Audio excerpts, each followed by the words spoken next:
वैशाखी पूर्णिमा की बात है। सुजाता नाम की स्त्री को पुत्र हुआ। उसने बेटे के लिए एक वटवृक्ष की मनौती मानी थी। वह मनौती पूरी करने के लिए सोने के थाल में गाय के दूध की खीर भरकर पहुंची। सुजाता को हम केवल उस महिला के रूप में जानते हैं जिसने बुद्ध को खीर खिलाई थी। हालांकि उनका योगदान बस इतना भर ही नहीं है। सुजाता की खीर ने भगवान बुद्ध के जीवन को नई दिशा दी। अनुत्तरित प्रश्नों का उत्तर तलाशने के लिए पत्नी यशोधरा और पुत्र राहुल को छोड़ राजकुमार सिद्धार्थ से बुद्ध एक भिक्षु बन गए थे। कठोर तप और हठ योग के कारण शरीर से दुर्बल हो चुके बुद्ध को उस खीर से जीवन के प्रति संतुलित नजरिया मिला। कौन थी सुजाता? बौद्ध ग्रंथों से लेकर सांची और भरहुत स्तूप के तोरण और दीवारों पर उकेरी गई बुद्ध की जातक कथाओं में स्थान पाने वाली सुजाता को बस हम इतना ही जानते हैं कि उसने जिस दिन भगवान बुद्ध को खीर खिलाई थी, उसी वैशाख पूर्णिमा की रात उन्हें ज्ञान की प्राप्ति हुई थी।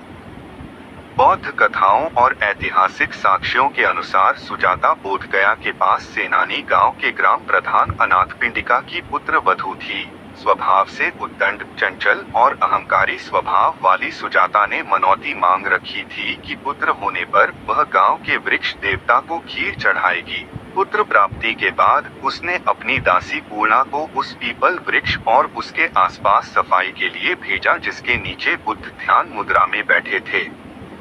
पूर्णा बुद्ध को वृक्ष देवता समझ बैठी और दौड़ती हुई अपनी स्वामिनी को बुलाने गई। सुजाता ने वहां आकर बुद्ध को सोने के कटोरे में खीर अर्पण कर कहा, जैसे मेरी पूरी हुई, आपकी भी मनोकामना पूर्ण हो। हठ योग पर बैठे बुद्ध ने उरुवेला नदी में स्नान के बाद खीर ग्रहण कर 49 दिन बाद अपना उपवास तोड़ा। उसी दिन बुद्ध को लगा कि अति किसी भी वस्तु की ठीक नहीं। बुद्ध के उपदेश ने बदल दिया सुजाता का स्वभाव। बौद्ध साहित्य के अनुसार ज्ञान प्राप्ति के बाद भगवान बुद्ध एक दिन सुजाता के घर गए। वहां झगड़ा हो रहा था।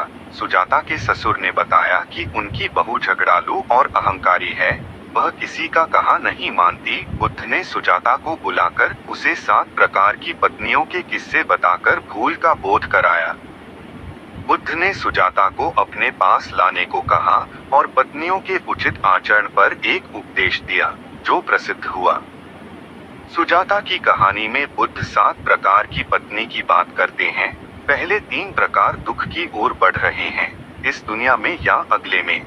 वे हैं विध्वंसक पत्नी, वधका या वधक प्रिया। वैकल्पिक अनुवादों में परेशान करने वाली पत्नी और हत्यारी पत्नी शामिल हैं। उसे निर्दयी, अन्य पुरुषों से प्रेम करने वाली और अपने पति के प्रति उपेक्षापूर्ण, यहाँ तक कि अवमानना करने वाली के रूप में वर्णित किया गया है। चोर पत्नी, चोरिसामा या कोरभरिया एक वैकल्पिक अनुवाद डाकू पत्नी है। वह परिवार की संपत्ति को बर्बाद कर देती है और अपने पति के साथ बेईमानी करती है, खासकर पैसे के संबंध में। मालकिन पत्नी, अयासामा या अयभारिया या स्वामी भारिया वैकल्पिक अनुवादों में स्वामी पत्नी, मालिक पत्नी और अत्याचारी पत्नी शामिल हैं। वह चतुर, असभ्य और मोटे तौर पर बोलने वाली होती है जब यह उसके अनुकूल हो, आलसी और दबंग।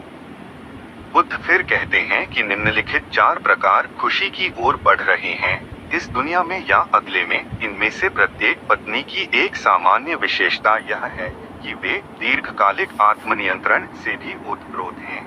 वे हैं मातृपत्नी, माटुस्मा या माटुप्रिया। वह अपने पति के साथ हर तरह से अपने बेटे की तरह व्यवहार करती है, दयालु और दयालु होती है, साथ ही उसके धन की जिम्मेदारी से देखभाल करती है। बहन जैसी पत्नी, भगिनी सामा या भगिनी प्रिया। वह अपने पति का उसी तरह सम्मान करती है जैसे वह अपने बड़े भाई का करती है। वह विनम्र है और अपने स्वामी की आज्ञाकारी है और उसे हर तरह से प्रसन्न करना चाहती है। मित्र पत्नी, सखी प्रिया। सखा का अर्थ है अंतरंग मित्र, परिचित मित्र के विपरीत सखी प्रिया का वैकल्पिक अनुवाद सहचर पत्नी है। वह अपने पति से प्यार करती है क्योंकि वह उसका सबसे अच्छा दोस्त है। मित्रता और प्रेम के माध्यम से वह उसके प्रति समर्पित है। दास पत्नी, पाली में दासी सामा या दासी प्रिया। दासी का अर्थ गुलाम महिला या गुलाम नौकरानी होता है। वैकल्पिक अनुवादों में गुलाम जैसी पत्नी, दासी पत्नी और नौकरानी पत्नी शामिल हैं। वह अपने पति के व्यवहार के बावजूद बिना घृणा या क्रोध के व्यवहार करती है। वह अपने पति के कठोर शब्दों के आगे झुक जाती है। वह अपने पति की इच्छाओं के प्रति आज्ञाकारी है। ये बातें कहने के बाद सुजाता बुद्ध की बातों से बहुत प्रभावित हुई। यह पूछे जाने पर कि उसे कौन सी पत्नी बनना है, उसने उत्तर दिया, आज से महान व्यक्ति मुझे अंतिम उदाहरण के रूप में सोचें, क्योंकि मैं एक अच्छी और समझदार पत्नी बनूंगी। यह तर्क दिया गया है इसके द्वारा कि आखिरी मामले में बुद्ध पति के दुर्व्यवहार के गुणों की प्रशंसा नहीं कर रहे थे, बल्कि वह उस महिला के धैर्य और भावनात्मक ताकत के गुणों की प्रशंसा कर रहे थे जो खुद को इस स्थिति में पाती है। आत्मसंयम एक ऐसा गुण है जो केवल सर्वश्रेष्ठ महिलाओं में ही पाया जाता है। वास्तव में पहली 3 पत्नियां अपमानजनक महिलाओं का प्रमुख उदाहरण हैं, जो सभी को बर्बाद कर देती हैं, और इसलिए यदि संभव हो तो इनसे बचना चाहिए। बोध होते ही सुजाता ने सबसे क्षमा मांगी। बौद्ध भिक्षुणी बन गई सुजाता।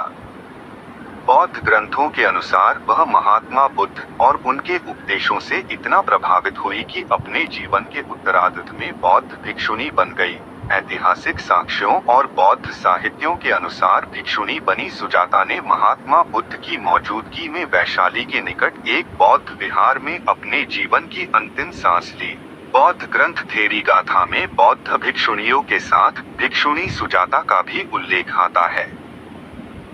बिहार के गया में निरंजना नदी के किनारे बकरौर गांव में स्थित सुजातागढ़ बौद्ध धर्म के अनुयायियों के लिए एक पवित्र स्थल है।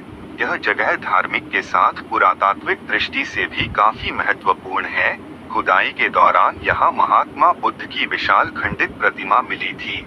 यहाँ खुदाई में पाल वंशकालीन अभिलेख और प्रतिमा मिले हैं। यहाँ मिले स्तूप का व्यास 150 फीट और ऊंचाई 50 फीट है। बताया जाता है कि इस स्तूप का निर्माण सम्राट अशोक ने करवाया था। इसी तरह की जानकारी पाने हेतु चैनल को लाइक सब्सक्राइब जरूर करें। बुद्धं नमामि।